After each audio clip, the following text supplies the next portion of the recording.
Everyone, तो this video is for CUET preparation strategy. अगर आप सीयूईटी की प्रिपरेशन कर रहे हो तो मैं अपने एक्सपीरियंस से आपको कुछ चीजें बताऊंगा जो कि आपके प्रिपरेशन जर्नी में काफी हेल्पफुल साबित होगा। ठीक है, तो मेरे लिए बेस्ट चीजें जो थी उस टाइम पे क्वेश्चन प्रैक्टिस करना काफी चीजें थी। मैं अपने पॉइंट ऑफ टाइम में क्या करता था कि मैथ्स के लिए, डोमेन पेपर के लिए पर टॉपिक और पर चैप्टर को टारगेट करता था कि पर्टिकुलर चैप्टर से कितने क्वेश्चंस आ रहे हैं, उस हिसाब से ही मैं उसको टाइम देता था। अगर किसी क्वेश्चन चैप्टर से ज्यादा क्वेश्चंस आ रहे हैं तो मैं ज्यादा टाइम देता था उसको, उसके कॉन्सेप्ट क्लियर पे, और साथ में उसके क्वेश्चंस भी नॉर्मली 100 या 150 क्वेश्चन पर चैप्टर में सॉल्व करता था। तो वो आपको अगर आप करते हो तो बेटर चीजें हो पाएगी। और कुछ चैप्टर ऐसे भी होते हैं जिसमें सिर्फ 1-2 क्वेश्चन आते हैं, तो उसको आप उसी हिसाब से टाइम दो। तो आपको डिफरेंट चैप्टर को बांटना है ऑन द बेसिस ऑफ कि उस पर्टिकुलर चैप्टर से कितने क्वेश्चंस आ रहे हैं। ठीक है।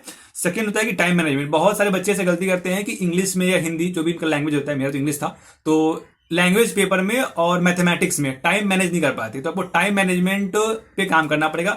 इंग्लिश में क्या करते हैं बहुत लोग, एक गलती तो मुझसे भी हुई थी मतलब पिछले साल, कि टाइम को मैं पैसेज जब पढ़ता था तो स्टार्टिंग में मेरे 4 पैसेज उस टाइम पे आए थे, तो 4 पैसेज को पढ़ने में ही मेरा ऑलमोस्ट 80% टाइम चला गया था। तो और जो क्वेश्चन शॉर्ट टर्म क्वेश्चन होते हैं उस पर मैं फोकस नहीं कर पाया था। तो आपको मॉक्स के, जब आप मॉक्स दोगे तो उसी टाइम पे आपको ध्यान देना है कि आपको इक्वल डिवीजन ऑफ टाइम में बांट लेना है कि पर पैसेज में कितना टाइम देना है, उसी हिसाब से आप पूरे पेपर को सॉल्व करो। क्योंकि ऐसा ना होना चाहिए कि मतलब स्टार्टिंग के पेपर पैसेज में आपका सारा टाइम चला गया और फिर लास्ट के इजी क्वेश्चन है वो आप छूट जाएंगे। वो भी चीजें नहीं होनी चाहिए। तो ये चीज आपको ध्यान रखना है। और मैथमेटिक्स में बहुत लोग होते हैं कि सारे क्वेश्चन वो अटेम्प्ट नहीं कर पाते, तो आपको पर क्वेश्चन का स्पीड प्लस एक्यूरेसी दोनों पे काम करना चाहिए। सिर्फ आपका एक्यूरेसी अच्छी रहेगी और स्पीड अच्छा नहीं रहेगा तो फिर भी काम खराब हो जाएगी। इससे बेटर है कि आपको हर चैप्टर पे 1 या 1.5 मिनट, एक ही मिनट में कहूंगा कि आपको पता होना चाहिए।